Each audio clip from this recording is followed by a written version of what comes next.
तर आता अध्याय कितवा? 8वा आहे ना. कसे कसे अध्याय सुरू झाले बघा. पहिला आयुष्कामी सुरू झाला. त्या ऐवजी तुम्ही का वाचायचं, त्याचं प्रयोजन काय, बेसिक गोष्टी तुम्हाला काय कुठल्या माहिती पाहिजे, कुठले धातू माहिती पाहिजे, दोष किती आहेत माहिती पाहिजे, अग्नी कसा आहे काय माहिती पाहिजे. आणि मग तुमचं प्रयोजन कळालं की तुम्ही स्वस्थ राहणं गरजेचं आहे. हे पहिलं प्रयोजन आहे. आणि मग ते स्वस्थ राहण्यासाठी तुम्ही दिनचर्या फॉलो केली पाहिजे. कितीला उठायचं, कितीला झोपायचं, दंतधावनापासून सगळी दिनचर्या. येतोय ना आवाज? ती करायची. हा चालेल. हे बंद करतो म्हणजे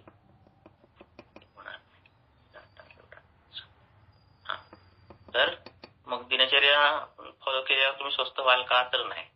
ऋतुचर्या पण पूर्ण तुम्हाला फॉलो करायला पाहिजे. मग ऋतुचर्या पण फॉलो केली तुम्ही, मग दिनचर्या केली फॉलो, ऋतुचर्या फॉलो केली, मग तुम्हाला रोग होणार नाहीत का? नाही. तर मग तुम्ही वेगांचं पण धारण नाही केलं पाहिजे.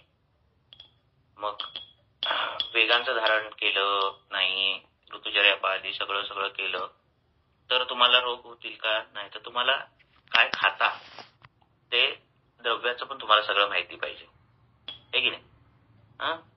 तर ते झाली माहिती. मग त्याच्यानंतर होईल का? तर नाही. तर ते नुसतं माहिती असून चालणार नाही.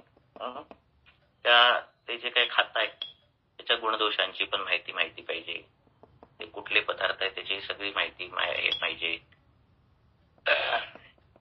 मग ते झालं तरी काय होतंय का? नाही. तर तुम्हाला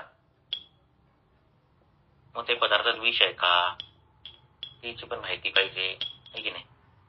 ते पण तुम्हाला कळालं की हा पदार्थ चांगला, हा भात चांगला, ह्याच्यात रेषा उमटत नाहीत, हे तुपात रेषा उमटत नाहीत, असं तसं सगळं कळालं. म्हणून भात तुम्ही वाडगभर खायचा का, पातेल्यावर खायचा का? तर नाही. तर तुम्ही कसा खायचा? तो मात्राशितीय खाल्ला पाहिजे. अशी लिंक अध्यायाची आहे. अथा तो मात्राशितीयम अध्यायम व्याख्यासामः. ते अर्थात हा जो शब्द आहे बाकीच्या अध्यायामध्ये मंगलाचरणासारखा होता, तर इथे अर्थाचा अर्थ आहे की त्यानंतर. म्हणून आम्ही त्यानंतर मात्राशिती अध्यायाची व्याख्या करतो आहोत. ते अर्थात शब्दाला इथे मंगलवाचक नाही. हे सगळं टीकेमध्ये आलेलं आहे. ती टीका पाठवी, मी काही वाच केलं ते सगळं, म्हणून ते टीका वाचा. आणि म्हणून आता आम्ही मिताहाराविषयी अध्याय सांगतो. तर मात्राच का नाव दिलंय? कारण मात्राचा अर्थ आहे योग्य, प्रमाणात, ज्याला आपण मराठीत म्हणतो है ना. आपण म्हणतो प्रमाणात खा, मात्रेत खा. मात्रेत खा म्हणजे जास्त पण नाही, कमी पण नाही, जेवढं तुला झेपेल तेवढं खा, असं. मात्रा हा शब्द जरी मेजरिंग या दृष्टीने असला तरी तो शब्द हा प्रमाणात अशा पद्धतीने आहे, म्हणून तो मात्रा.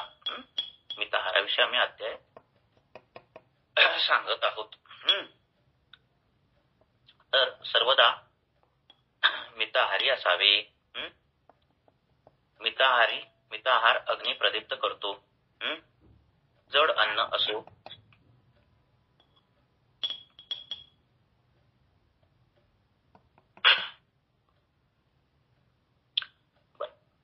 जड अन्न असो किंवा हलके असो, ते मित प्रमाणेच खाल्ले गेले पाहिजे. हलका असतं तरी पण त्याचं प्रमाणातच खाल्लं असलं पाहिजे आणि जड असलं तरी पण प्रमाणातच खाल्लं पाहिजे.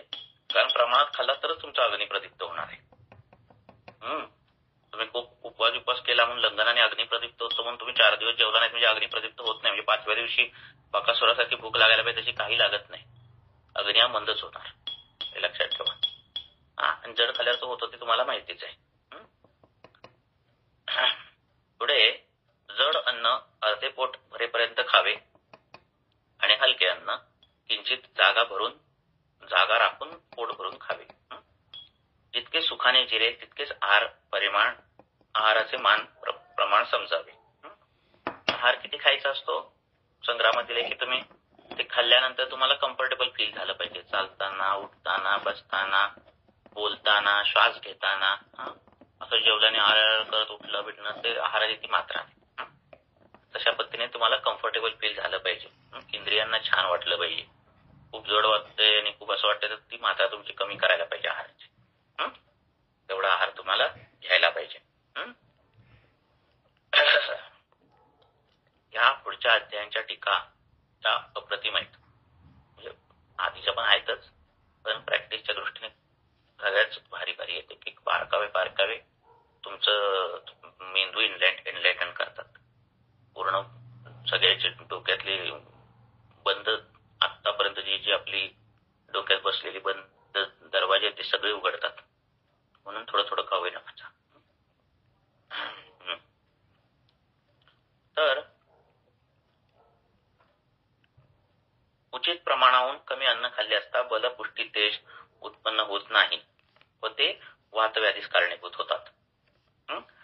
आणि अतिमात्र आहार जर घेतला तर तो काय करतो, सर्वच दोषांना प्रकोप करतो. जास्त आहार घेतला तर तिन्ही दोषांचा प्रकोप होतो.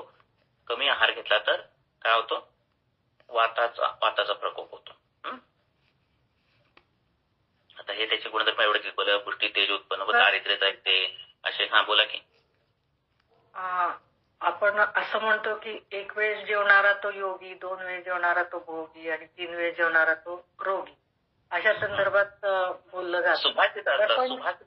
सुभाषित जे आहेत ना ते भाषेचे अलंकार आहेत. लक्षात आलं का? अलंकाराने वयाच्या 40 नंतर 2 वेळ किंवा असं नाही, अग्नीचा विचार करून जेवायचा. नंतर वयाच्या 40 नंतर अग्नी कमी होतो म्हणून ते आलं. 40व्या वर्षी जर अग्नी तुमचा चांगला असेल तर जेवायलाच पाहिजे तुम्हाला, आहे की नाही? ऍक्टिव्हिटीज कमी झाल्या तरी अग्नी चांगला असेल तर तुम्ही अग्नी चांगला असेल तर जेवायलाच पाहिजे, आहे की नाही? मग नॉर्थची लोक त्यांचं ऋतू, त्यांचं हवामान हे बघतात, त्यांचा अग्नी खूप असतो. साठीची लोक खूप रोट्या खातात. असं काही नाही, एक सरसकट हे केलं जातं ना, बोललं जातं. लक्षात. पण जेवणाची मात्रा अगोदरपासून तशी असेल तर ते तेवढं म्हणजे म्हातारपणी असं थोडं कमी खाल्लं पाहिजे किंवा असं काही नाही. कमी बिमी नाही, अग्नीचा विचार करून खायचं. तेच सांगितले की तुम्हाला खाल्ल्यानंतर बरं वाटलं पाहिजे, सुख मिळालं पाहिजे. चालताना, उठताना, बसताना, झोपताना, श्वास घेताना बरं वाटलं पाहिजे. तुमची इंद्रिय निर्मल छान वाटली पाहिजे तुम्हाला, असं हे फिलिंग आलं पाहिजे. सौहित्य म्हणजे तृप्ती. जेवढं तुम्हाला तृप्ती मिळते तेवढं खायचंय. लक्षात. तृप्ती झाली पाहिजे. तुम्हाला तृप्तीच होत नसेल तर काय उपयोग, खाल्लं पाहिजे ना, असं आहे. पुढे तर अतिमात्र आहाराने काय होतंय, असं होतंय, सर्वच दोषांचा त्वरित प्रकोप होतो. त्यामुळे अति मात्रवत आहार हा 3 दोषांचा प्रकोप करतो. त्या दुष्ट अपक्व अन्नाच्या योगाने वाताती दोष दाबले जाऊन सर्व एककाली प्रकोपित होतात व त्याच अपक्व अन्नामध्ये प्रवेश करून त्याला आतल्या आत कोंडून धडा अलसक उत्पन्न करतात व त्याचा दोन्ही द्वारांनी एकदम निचरा सुरू करून त्या खादाड मनुष्यावर पटकीची स्वारी आणतात. एक तर अलसक होतो, नाहीतर विसूचिका होते. तर जो मनुष्य आळशी आहे, म्हणजे कमी कामं करणार आहे, कफबाहुल्य आहे, त्याच्यामध्ये वेगावरोधाचं प्रमाण जास्त आहे, अशामध्ये जर काय झालं तर ते अलसक होतं. नाहीतर काय होतं, विसूचिका होऊन दोन्ही बाजूने दोष बाहेर पडतात. आहार जिरतही नाही, खाली जात नाही, ऊर्ध्वही होत नाही, तोंडावाटे आमाशयामध्ये स्तब्ध होऊन राहतो. या स्थितीला अलसक असं म्हणतात. म्हणजे धडा अशी संज्ञा आहे मराठीमध्ये.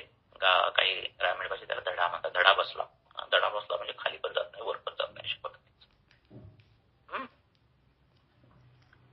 वाताधिकांच्या तीव्र प्रकोपामुळे विविध वेदना उत्पन्न होऊन सर्वांगात सुई टोचल्याप्रमाणे पीडा होतात, म्हणून त्या विकाराला विसूचिका असे म्हणतात.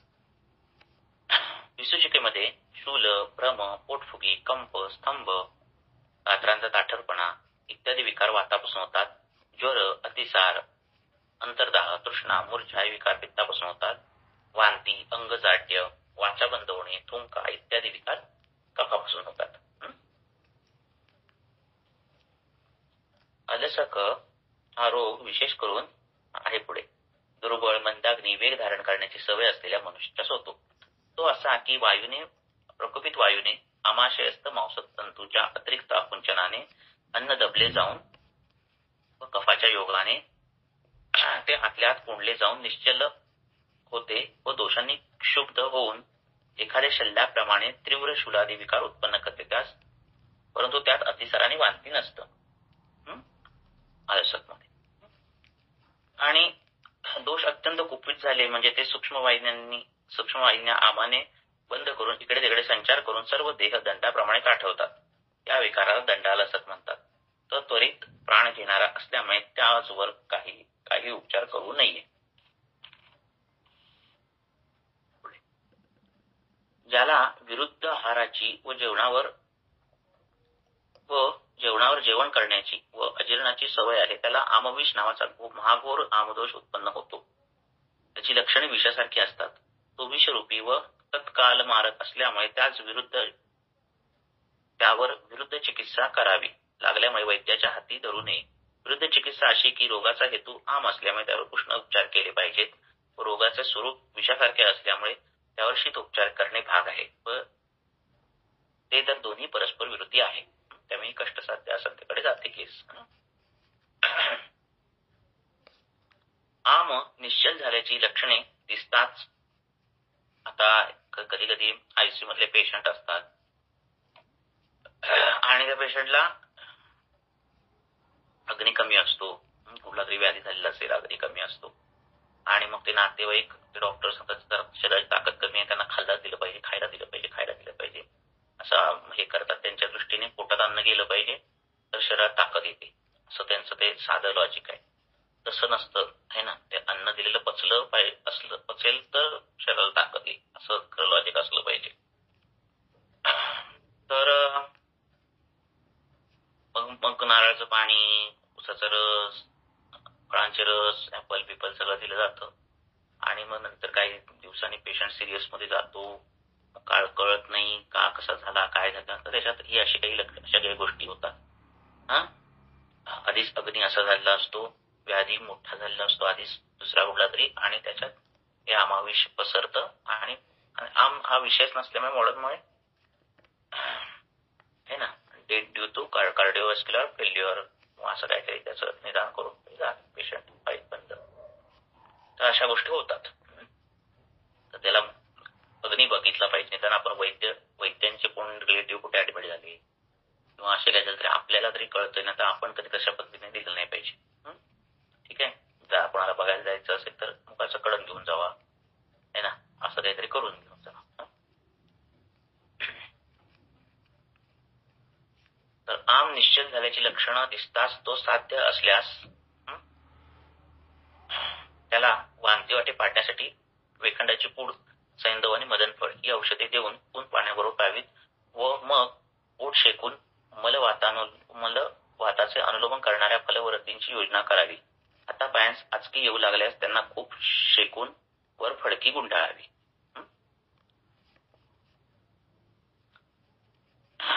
पटकीचा फार जोर दिसल्यास दोन्ही खोटांना खाली पार्श्वनीला डाग द्यायचा व त्या दिवशी लंघन करून मग जुलाब घेतल्याने दिवसाप्रमाणे खाण्यापिण्याची व्यवस्था करावी. आमदोष झाला असता काय विचारत जाऊ. हात नका, मी हात बघत नाही वर केलेला. आमदोष झाला असता शुल्लक औषध कधी देऊ नये, कारण आमाने मंद झालेला अग्निदोष औषध अन्न यांचे पचन करण्यास असमर्थ असतो व पचन न झाल्यामुळे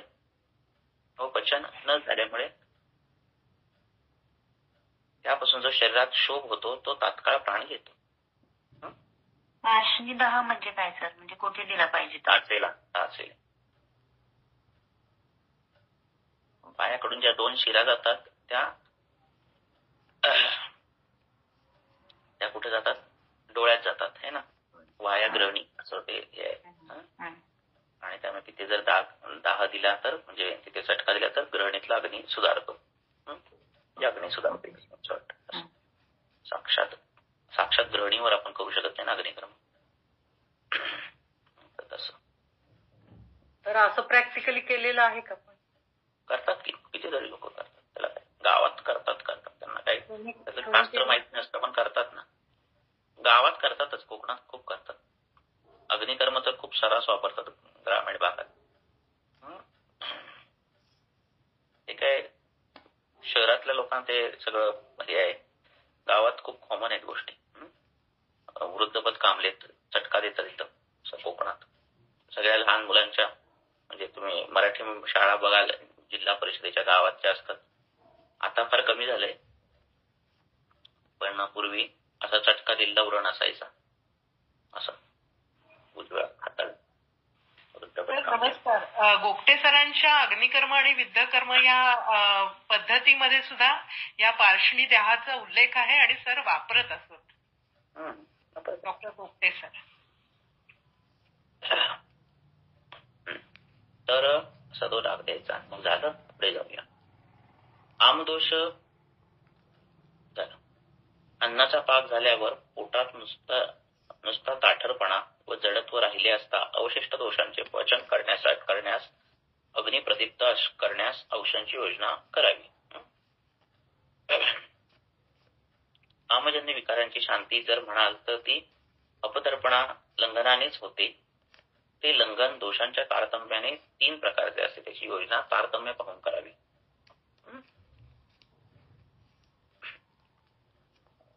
विकार अल्प असला म्हणजे फक्त उपवासरूपी लंघनच हितावह होईल.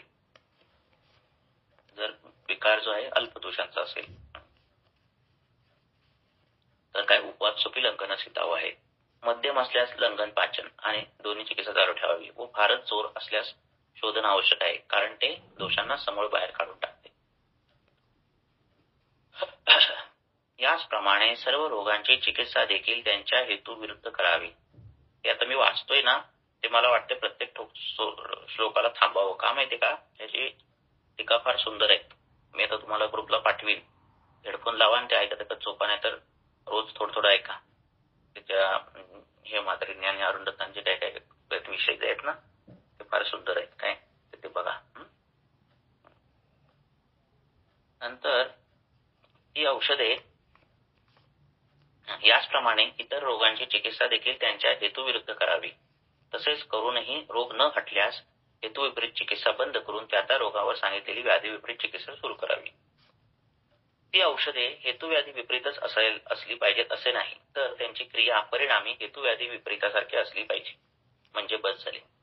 दोष पक्व होऊन अग्निप्रदीप्त झाला म्हणजे अभ्यंग, स्नेहपान, बस्ती इत्यादी युक्तीने योजलेली असता हितावह होतात. पुढे अजीर्ण 3 प्रकारचे आहे. कफापासून जे होते ते आमाजीर्ण म्हणतात. त्यात डोळ्यांना व गालांना सूज, नुकतेच जेवल्याप्रमाणे ढेकर, तोंडास पाणी सुटणे, मळमळणे, अंग जड होणे हे विकार उत्पन्न होतात. हे पेशंट तुमच्या उपडेत येतात असे. हे याचे श्लोक सगळे पाठ करा. या श्लोक अध्यायाचे चांगले चांगले श्लोक.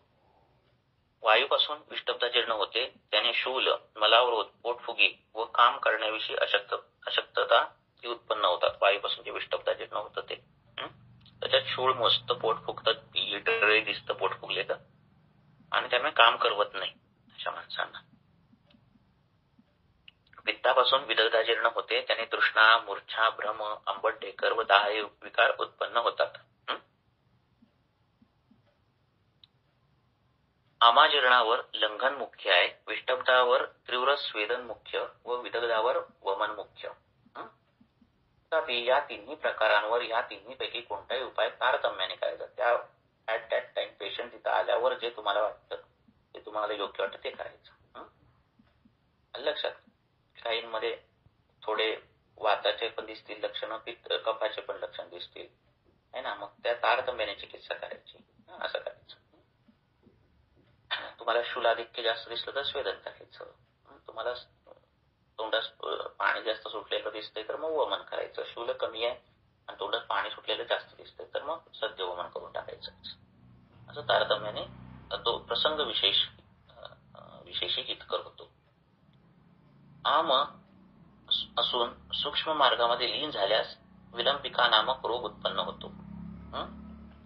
आता ते आतापर्यंत आम पोटात होता, इथपर्यंत, आणि म्हणून तो वरून काढता येत होता, खालून काढता येत होता, काही करून त्याचं करता येत होतं.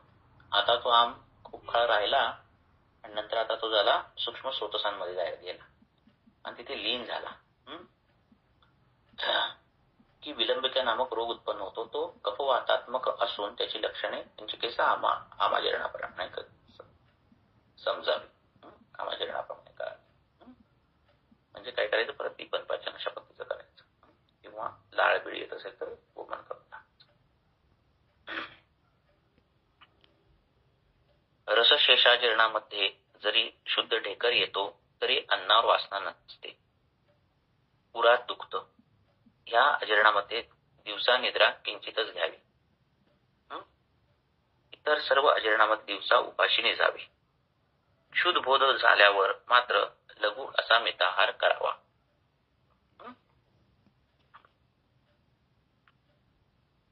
अजीर्णाची सामान्य लक्षणे हीच की मलांचा अवरोध किंवा अतिप्रवृत्ती होते.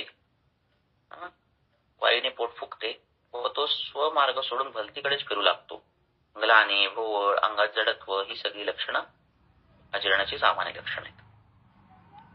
केवळ अतिमात्रच अन्न खाल्ल्याने आमदोष होतो असे नाही, तर अप्रिय, वातुळ, करपलेले, हिरवे, जड, वृक्ष, थंड, घाणेरडे, विदाही, शुष्क व फार पाण्याने युक्त असा आहार देखील जिरत नाही.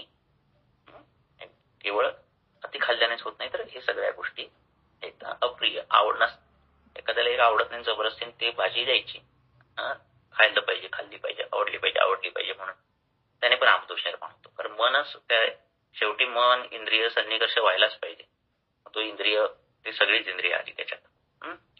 तर सन्निकर्ष झाला आला नाही तर ते क्रिया होत नाही अर्जनाची. मग ते ज्ञानार्जन असेल नाही तर आहाराचं अर्जन असेल. शोक, क्रोध, क्षुधा इत्यादींनी संतप्त झालेल्या मनुष्याचे अन्नही जिरत नाही. त्यामुळे चिडचिड करून जेवणं अशी लोक असतात त्यांना बघा सगळे आमाचे विकार होतात. काहीतरी जेवताना कडीपत्ता जास्त पडला, मिरची जास्त पडली, हे जास्त पडलं, ते जास्त किरकिर करणारे असतात जेवतात, त्यांना सगळे तसे व्याधी होतात. ते हेतू बंद करा, सांगायला पाहिजे पेशंटला. छान संप्राप्ती समजून सांगायची, असं तुम्ही करता म्हणून असं होतं आणि तसं होतं. आपल्या पद्धतीने समजून सांगा, सगळं समजतं. 10वी पास पेशंटला एमॉक्सिलिन कळते, 10वी पास पेशंटला पॅन्टॉप्रेझोल कळते, आहे की नाही? बरोबर आहे की नाही? एवढं कठीण कळत असेल तर 10वी पास पेशंटला, 11वी पास पेशंटला, 12वी पास पेशंटला पृथ्वी माभूत का कळू नये, है ना? आम का कळू नये, शोक का कळू नये, क्रोधाने जेवल्यावर आम निर्माण होते. ही ज्या संप्राप्ती उलट फार सोपे आहेत, त्या कळायला पाहिजे. आपण ते सांगितलं पाहिजे तर ते कळणार. पुढे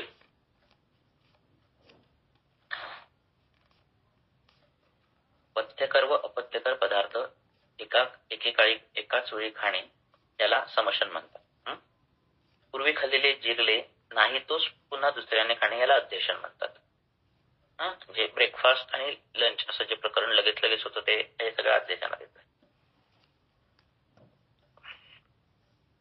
अकाळी थोडे किंवा फार खाणे याला विषमाशन म्हणतात. कधी पण काय पण खायचं अशा पद्धतीचं ते पण होतं. ही तिन्ही मृत्यू किंवा घोर व्याधी उत्पन्न करणारी कारण आहेत.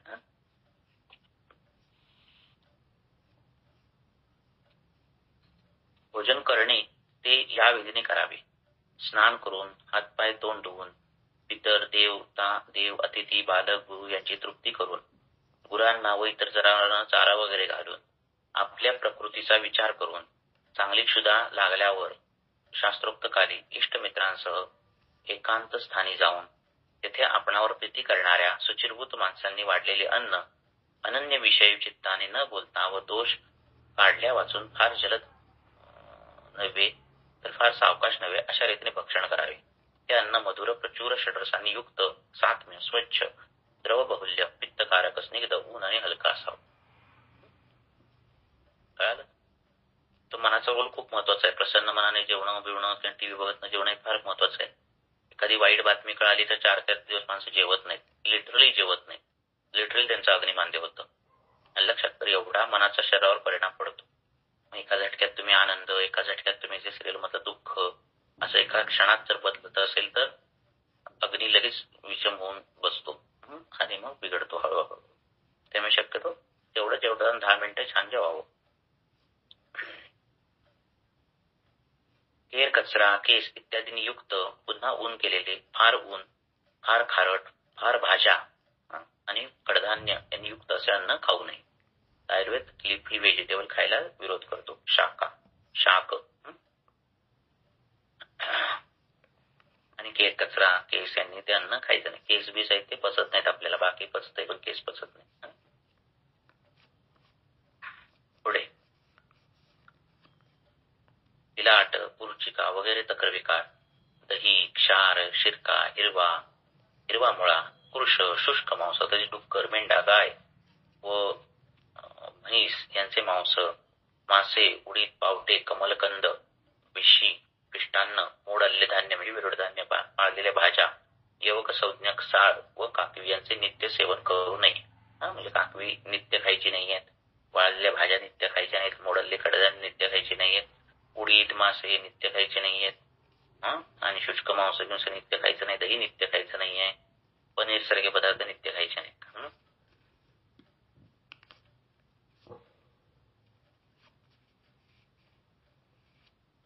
ते नित्य सेवन करू नये लिहिले, पण तसं त्याचं मिनिंग तसं नाही होता.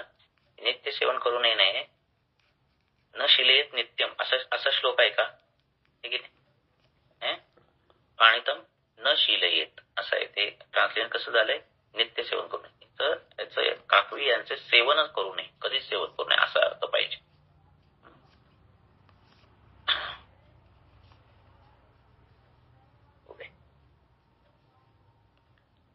बदलतो ना अर्थ. नित्य सेवन करू नये म्हटल्यावर दही कधीतरी खाल्लं तर चालतं असा अर्थ होतो ना इथं, आहे की नाही? कधीच खाऊ नये असं होतं, असा अर्थ होतो त्याचा. न शिलयेत, शक्यतो नाहीच खायचं असं. नित्य सेवन करू नये म्हणजे काय? एक दिवसाआड करावं असं होतं ना त्याचं अर्थापत्ती. काय होती त्याची? बरोबर आहे ना. मी पनीर नित्य खाऊ नाही सांगितले, पण मी परवा खाल्लेलं, मग आज खातोय, परत उद्या नाही खाणार, परत परवा खाईन असा अर्थ होणार, आहे की नाही? नित्य शब्द आहे का? असे बारकावे त्या टिकेत आहेत, तुम्हाला इथं नाही कळणार. न शिलेचा अर्थ नाही तत्पुरुष आहे. त्याचे काही अर्थ होतात त्यात. कधीच खाऊ नये, थोडं तरी खावावं, थोडंच खावं, वेळ पडल्यास खावं, असे ते अर्थ जे होतात त्यात. न शिलेत म्हणजे कधीच खाऊ नये, नाही खाल्लं तर उत्तम असं. जिम मध्ये जाणाऱ्यांना पनीर खूप खायला सांगतात ते, आपण नाही खायला सांगायचं. पण मग त्याच्यानी म्हणजे कसा दोष आणि काय ह्याचा, म्हणजे आपण कुठल्या गुरु आहे ना ते. गुरु पदार्थ खायला चांगला. गुरु हा अग्नीच्या विपरीत आहे ना गोष्ट. अग्नीच्या विपरीत जे आहे ते जास्त खायचंच नसतं. पाणी अग्नीच्या विपरीत आहे, पण पाणी पण जास्त प्यायचं नसतं, पण पाण्याला पण विरोध आहे आपल्यात, आहे की नाही?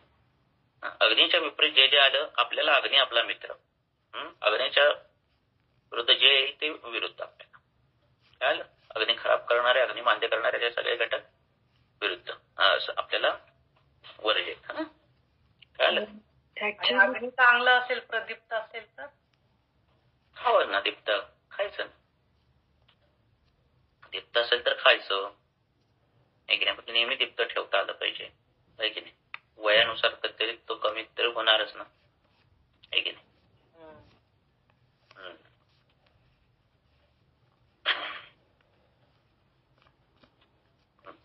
जाऊ दे पुढे.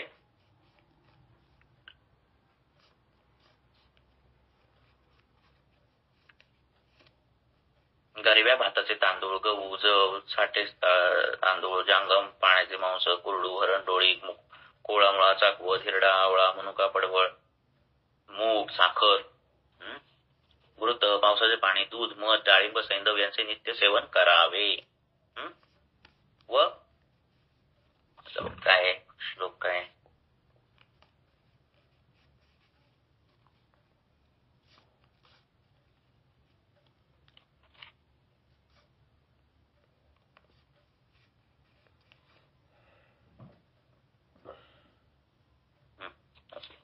त्याचं नित्य सेवन करावे.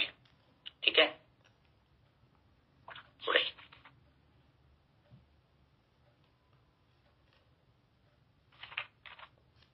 तर ते न शिलयेत सांगितलं, पण त्याच्यामध्ये पण ते पाणी, उडीद किंवा दही याचे पण काही गुणधर्म पण आहेतच की. आहेतच की. सेवन मध्ये त्याच्या नियमानुसार करायचं. लक्षात, त्याला नियम आहेत ना. दह्याला जसे नियम आहेत तसे नियमानुसार केलं तर चालतंय.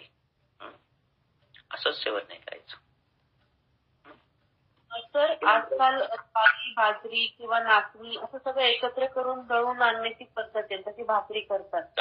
मग ते योग्य आहे का? म्हणजे ज्वारी किंवा बाजरी किंवा नाचणी सगळं एकत्र करायचं आणि दळून आणायचं, भाकरी करतात. मग ते योग्य आहे का? ते सगळे कुधान्य आहेत ना, ती वात वाढवतात. ज्यांचं दिनचर्या संतर्पणजन्य आहे, ज्यांना व्यायामच नाहीये, वजन वाढलेली आहेत, त्यांना हे वृक्ष लघु गुणाचं सगळं योग्य आहे. पण मुळात हे गुण नित्यसेवनीय नाहीत. नित्यसेवनीय गुण जे आहेत ते व्यायाम हा दिनचर्याचा भाग आहे. लक्षात आलं की नाही? तो करत नाही म्हणून हे सगळं हे आहे. लक्षात येतं का? तो केला तर मग खाण्याचे पदार्थ नित्यसेवनीतले मधुर, म्हणजे जांगम असेल, गहू असेल, दूध असेल, हे पदार्थ आहेत. मधुर रस जो आहे तो शुक्र वाढवणारा आहे, ओज वाढवणारा आहे, जो कोण आहे तो. लक्षात? एकत्र ही गोष्ट योग्य आहे का? म्हणजे ठीक आहे, स्थौल्य आहे प्रेमामध्ये, पण मग हे सगळं एकत्र करून खाल्लं का सेपरेट सेपरेटच खायला पाहिजे असं? सेपरेट ते धान्य जे आहे ते अन्नरक्षाविधीमध्ये सांगितलंय की ते जे आपण प्रिझर्व करून ठेवतो ते एकत्र ठेवू नये. लक्षात? मग काहीतरी त्याच्यात असेल तथ्य, बरोबर आहे की नाही? मग कदाचित ते एकत्र केल्यावर त्याचा काय परिणाम नेमका काय होईल, द्रव्य संयोग हा काय होईल हे काय मुनीच सांगू शकतात. बरोबर ना? तुम्ही किती प्रमाणात नाचणी घेतली, किती प्रमाणात ज्वारी घेतली, काय ते प्रमाण विमान त्याच्यावर पण या गोष्टी अवलंबून आहेत ना सगळ्या. बरोबर आहे की नाही? तो द्रव्य संयोग, त्याचे प्रमाण किती झाल्यावर काय द्रव्य संयोग होईल, हा द्रव्य संयोग काय आपण नाही जाणू शकत.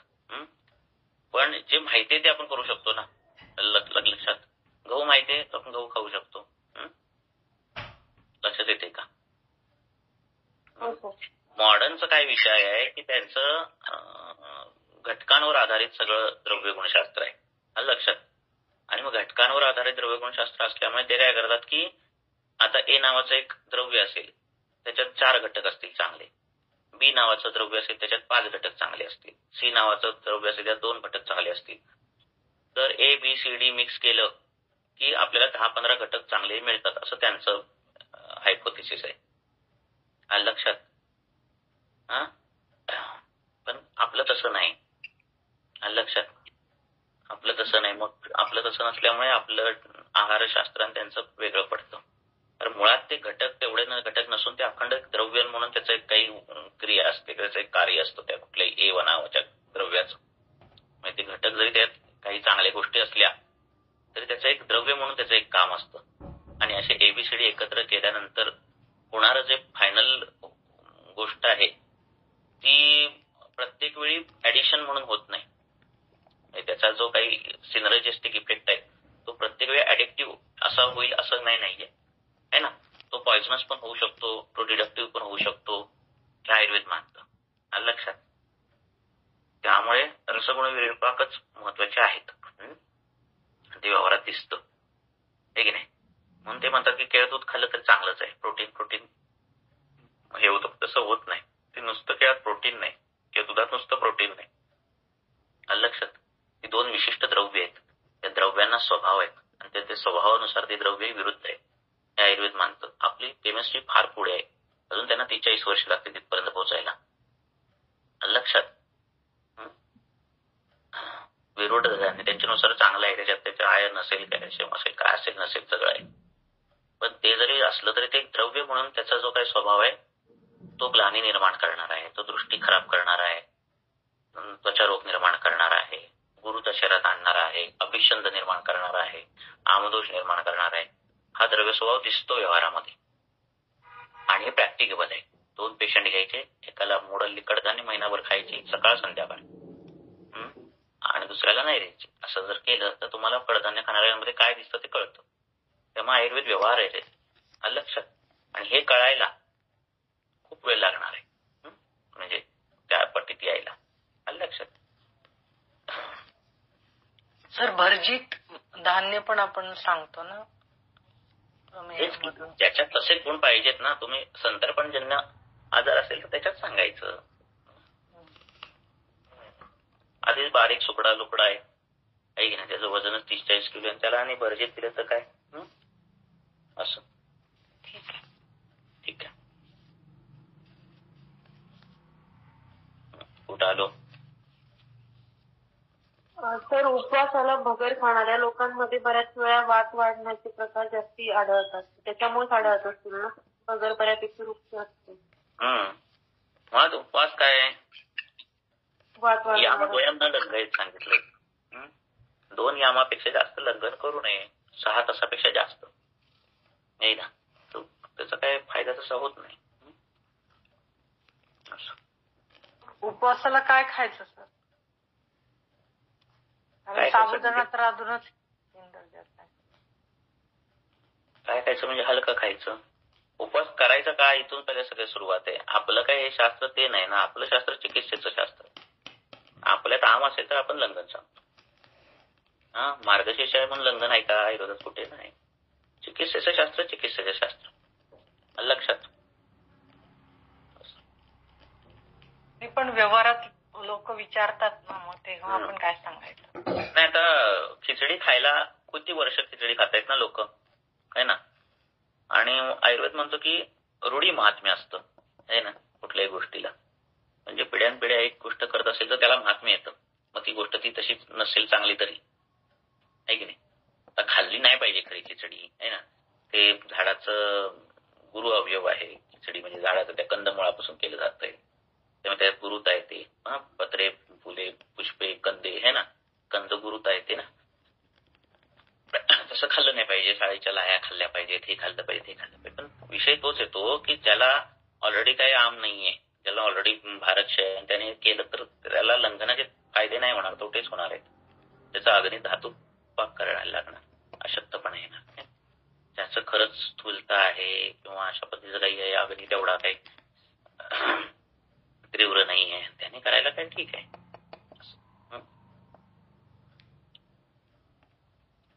पुढे जाऊया.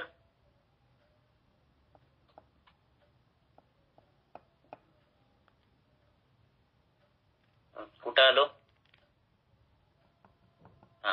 खाऊ नाही. बिशी, ऊस झालं ना. पिशी, ऊस, केळी, फणस, आंबे, लाडू, पोळ्या वगैरे जे जड, स्निग्ध, मधुर, मंद व घन पदार्थ ते पहिल्याने खावेत. त्यांच्या विपरीत गुणांचे पदार्थ हलके, वृक्ष, तिखट, तीक्ष्ण, पातळ शेवटी खावेत. आणि आंबट, मीठ घातलेले पदार्थ जेवणाच्या मध्यभागी खावेत. तर स्वीट डिश जी आहे ती नंतर खायला सांगितलेली आयुर्वेदाने. आधी खायची स्वीट डिश. अग्नी कसा आहे ते बघायचं. अग्नी जर कमी असेल तर पहिला तिखट बिकट खायचं. अग्नी जर चांगला असेल तर पहिला मधुर खायचं. असं. आमाशयाचे 2 भाग अन्नाने भरावे. एक भाग पाण्याने भरावा. 4था भाग वाताधिकांनी रिकामा ठेवावा.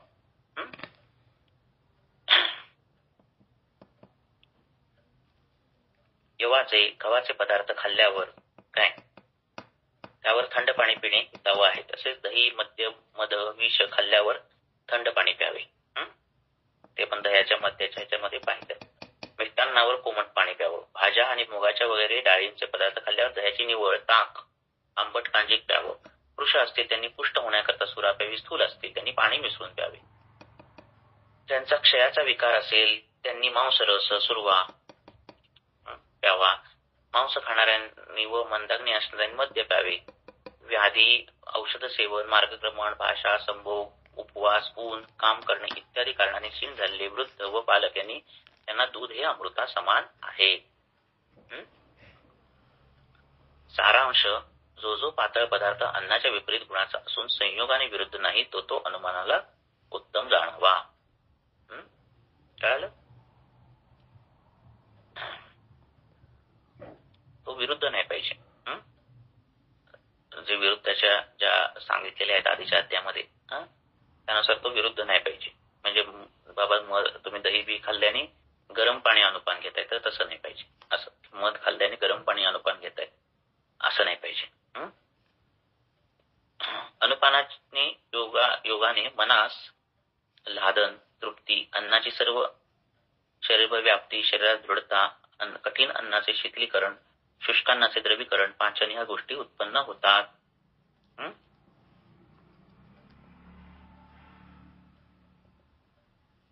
सर प्रॅक्टिकली दह्याचं पाणी सर तुम्ही म्हणजे पेशंटला कधी सांगता सर? म्हणजे नाही तरी सांगत दही मस्त प्यायला असं काय की वेळ नाही आली एका दुसऱ्या पेशंटला सांगितलं. श्रोतरोध दूर करणारी आहे, लघु आहे कल्पना. असं ते घरी बनवलेलं पाहिजे आणि मग ती मस्तू आली पाहिजे.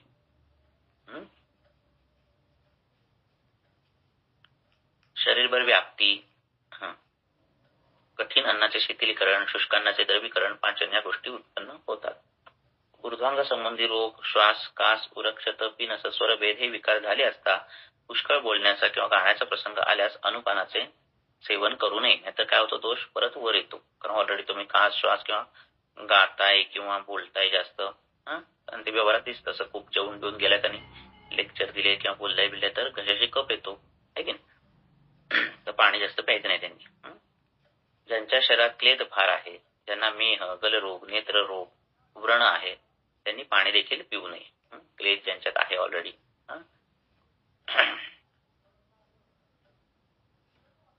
खाणेपिणे झाल्यावर सर्वांनाच भाषण, मार्गक्रमण, निद्रा, ऊन, अग्नी, शेक, चालणे, अश्वादी वहन पोहणे या गोष्टी वर्ज्य आहेत.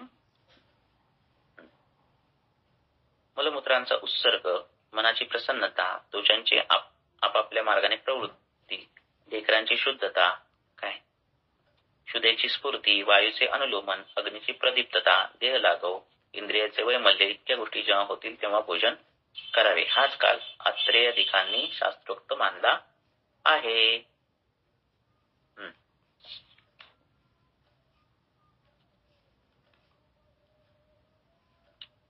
काय अध्यायात वाटतंय? वाचा बघा, मागे जावा.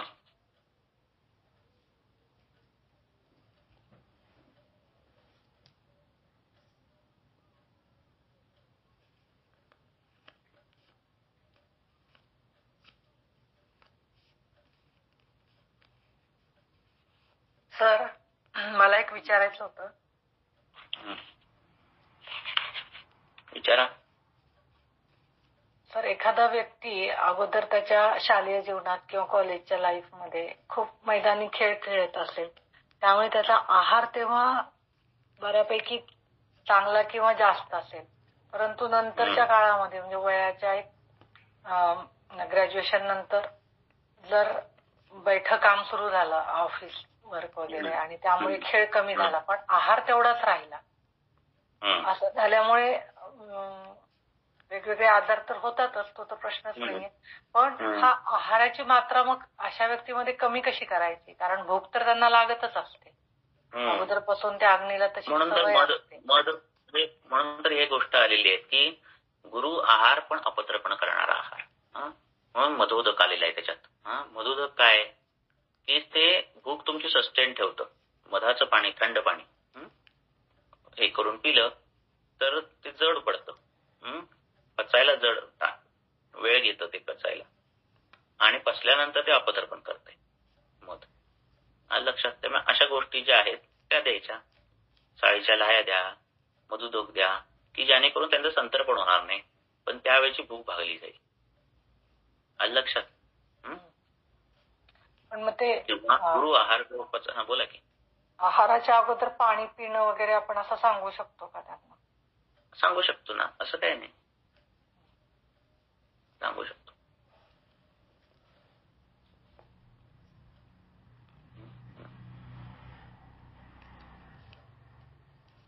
अजून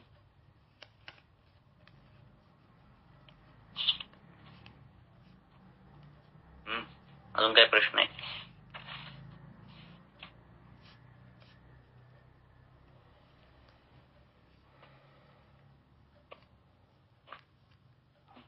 नाही ना? कालच्या अध्यायामध्ये. हा बोला.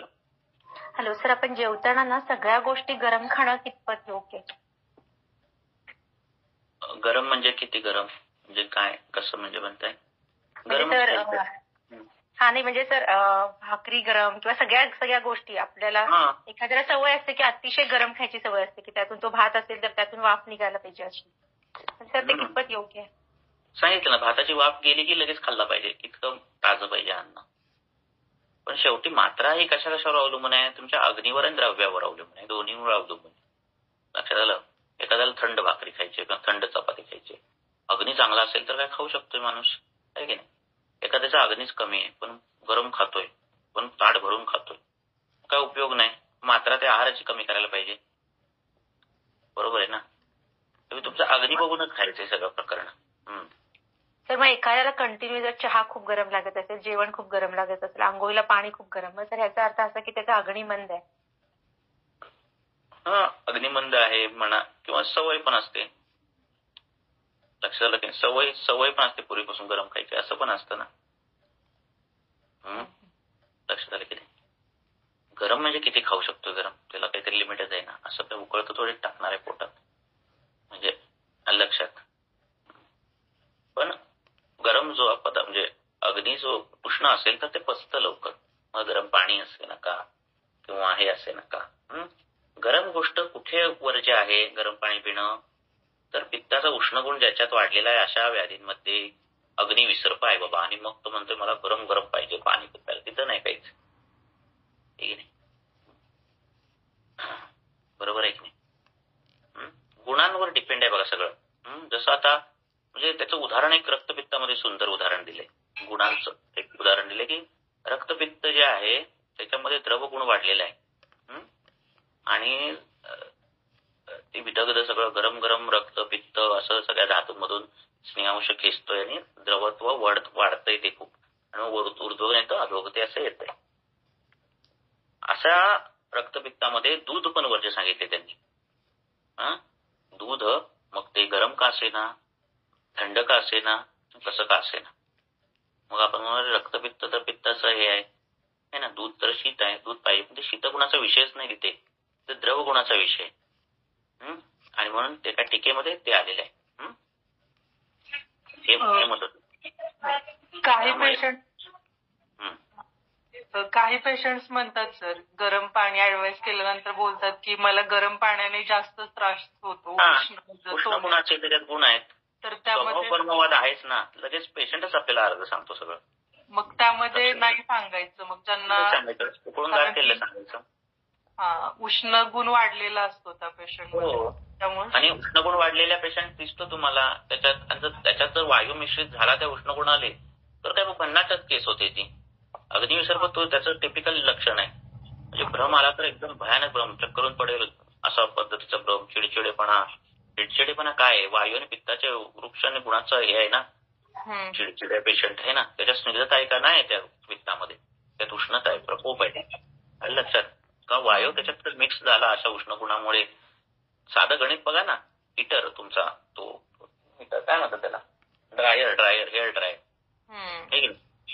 टिपिकल उदाहरण आहे उष्ण आणि वृक्ष आणि वायूचं आहे ना, वृक्ष गुणाच्या वायूचं. फटकन केस पिकतात आणि त्याच्यात पण पण योग वायू वाढतं ना एकदम झपझप असं आहे ना. अशामध्ये तूप बीप जरी थोडंफार दिलं तरी भयानक वाट लागते आणि अग्नी वाढतो. आपण म्हणू आता एवढं सगळं वृक्ष आहे आणि आपण आता तूप द्यायला पाहिजे आणि तूप दिलं तर आणि कंडिशन वाईटच होऊन जाते. लक्षात नाही. सामपित्त असताना किंवा खूप अग्नी असताना किंवा बहुदोष्टावस्था असताना तूप द्यायचं नाही. लक्षात ठेवा. आला पेशंट त्वचा विकाराचा आणि दिलं महातिक्तगृत, सगळ्यात रॉंग. अशा केस टाकतात माझ्या याच्यावर व्हॉट्सअपला. महातिक्तगृत दिले, आरोग्यवर्धन दिले, खदिरा दिले, गंधग्रसन दिले, हे दिले ते बरा होत नाही. कारण एवढं दिल्यावर बरा नको व्हायला काय, सगळ्यांची फलश्रुती पुस्तक नाही तरी पेशंट बरा का होत नाही. पहिले सुरुवातच चुकीची होत जाते. लक्षात आलं की नाही. सामपित्त असताना, सामपित्त म्हणजे काय, उलटी झाली हिरवी उलटी होते, दशाची जळजळ होते है ना, वास येतो असं असताना आणि दिले त्याला महातिक्तगृत, रॉंग ट्रीटमेंट. किंवा अग्नी भयानक आहे, पेशंट म्हणतो कधी खाऊ पण कधी नाही मला होतं आणि हा म्हणतो वैद्य एक चमचा तूप पी आणि तो म्हणतो आता तर मला अजून भूक लागते. हे पण रॉंग आहे. धगधगता यज्ञान त्यात एक चमचा तूप टाकताय, काय ते महातिक्त होणार, काय होत नाही, अग्नीच आणि पेटतो. आणि बहुदोष असताना जर तूप दिलं आणि जर ते तूप विरेचन करत नसेल म्हणजे त्याच्याने जुलाब होत नसेल, तिक्तगृत दिले म्हणतो काय नाही मला म्हणजे जुलाब लावून येतात, ते झाला दोष आणि वाढला. मग तिथे आधी लग्न करून घेतलं पाहिजे पाचन करून. लगेच महातिक्त उडी नाही मारायची. दिले म्हणून काय झालं, चिकित्सा दिला असेल हो, त्याच्या आधी सूत्रस्थान आहे ना, आहे की नाही. मग आणि खूप चुका या होतात. आणि काय महातिक्त दिले, आलाय कुष्ठ महातिक्त दिले, त्याच्यात दिले कुष्ठ बरा होतो, असे सगळे आजार बरे होताची लिस्ट ऑफ आजार दिलेले आहेत. आणि मग होत कसं नाही बरं म्हणजे त्याचं हे नाही वाचलं तुम्ही सिद्धांत आहे ना. त्यामुळे लक्षात ठेवायचं, उगाच वाटलं तूप आणि दिलं तूप नाही करायचं. सर अति शुद्धामध्ये मग तर ते खीर वगैरे असं पण सांगितलं ना फसमक मध्ये. ती गुरुकल्पना आहे. गुरुकल्पना दिली की ते खूप काळ तू पचवत बसणार अपामार्गाची आहे ना. खूप काळ पचवत बसणार. गुरु आहे ना, आम्हाला पडून राहते, त्याचा आग्ने खूप आहे. त्याला जो काय 15-20 मिनिटं अर्धा तासात जो काय पचवायचा आहार आहे ना, ते असली खीर दिली की त्याला 3 तास लागतात बरोबर आहे की नाही. समजे का? हो सर. सर खडीवाल्यांच्या पुस्तकामध्ये बाकीच्या खिरी पण चालतील असं लिहिले, म्हणजे इंजन मध्ये खडीवाल्यांचे जड काय पण ते खूप काय टाकली असेल खिरीत तर चालतंय, पण नुसतं खूप नाही.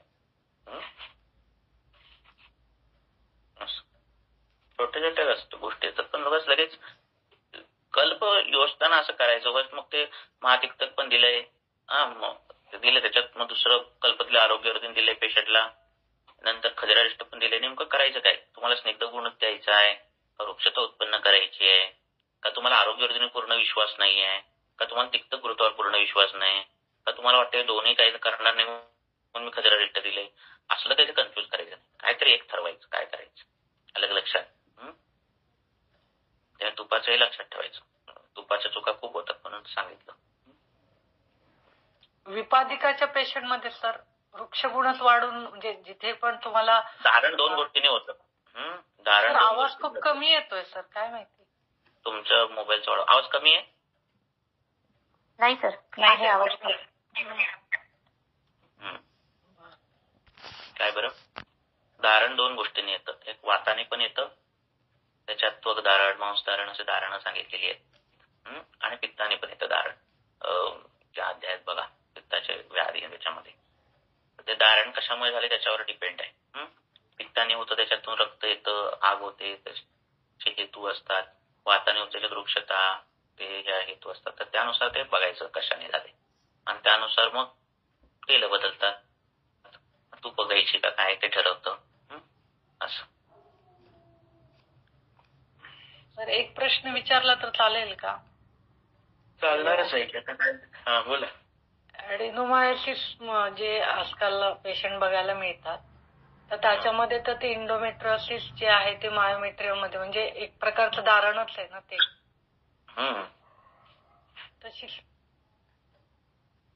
संप्राप्ती लक्षात घ्यावी लागेल ना. मांसाचा पाक होऊन काय झालं, कसा काय पाक झाला, पित्ताच्या उष्ण तीक्ष्ण गुणाने झाला, उष्ण तीक्ष्ण गुण तिकडेच का गेला, मग ती आगंतु दोष चिकित्सा आली. मग दोष प्रबळ आहे का स्थान प्रबळ आहे, मग ती दोष प्रबळ असेल तर दोषांची चिकित्सा केली पाहिजे, स्थान असेल तर स्थानाची चिकित्सा केली पाहिजे. समजले का? अशा वेळेस घृताचा उपयोग आपण करू शकतो ना. सुकुमार पेशंट पाहिजे समोर, त्याचं जनरलाइज नाही सांगता येणार. लक्षात येतं का तुमच्या? पण म्हणजे एखादं व्रण समजूनच आपण हे करू शकतो ना इथे चिकित्सा, व्रणोपचार. व्रणात काय करायचं, वृक्षगुण शीतगुण असायला हवा. बरोबर आहे की नाही? व्रण हा क्लेदी नाही झाला पाहिजे. बरोबर आहे की नाही? ऑलरेडी व्रण जर तुम्हाला खात्री नाही व्रणाची की व्रण हा शोधित नाही की नाही, म्हणजे शुद्ध नाही, तर तूप नाही पाहिजे. तर तिथे बाकीच्या गोष्टी पाहिजे, वृक्ष असायला पाहिजे. गोष्टी म्हणजे तेल असावं किंवा मध असावा, काही असावं, आहे की नाही? म्हणून सांगतोय, तेच तुम्हाला सांगितलं तुम्हाला. बहुदोषावस्था असेल, क्लेद जास्त असेल, श्लेष्म जास्त असेल, श्लेष्माला पण वापरतच नाही तूप सोडा, पण सांगतोय क्लेद जास्त असेल, सामपित्त असेल, भयानक अग्नी वाढलेला असेल, तर काय करायचं, ते द्यायचं नाही. तुपाच्या नादाला पडायला लागायचं नाही. पण ते औषधी सिद्ध असेल तर त्यांचे गुण येणारच नसतात त्या तुपात. असं पण ते तूपच आहे ना. न घृतम देयम बहुदोषाय न च विरेचनम असं सांगितलेलं आहे की बहुदोषावस्थेमध्ये तूप द्यायचं नाही जे विरेचन करणार नाही. बहुदोषावस्थेने तुम्ही दिलं तिक्तकृत आणि त्याला काही संडासला येतो तो परत तशीच आहे. दिवसातून एकदा होते, 2 दिवसातून एकदा होते, तो उपयोग नाही. तो बाहेर आला पाहिजे ना. तो ऍडिशन होतं ते तूप. जसं दुधात असं त्याची उदाहरणं दिली आहेत की दुधात टाकलं की मिक्स होऊन जातं ना, तसं ते मिक्स होऊन जातं त्या दोषांच्या याच्यामध्ये. एवढंसं अर्धा चमचा तूप एवढ्या दोषांना काय करणार सांगा तुमच्या.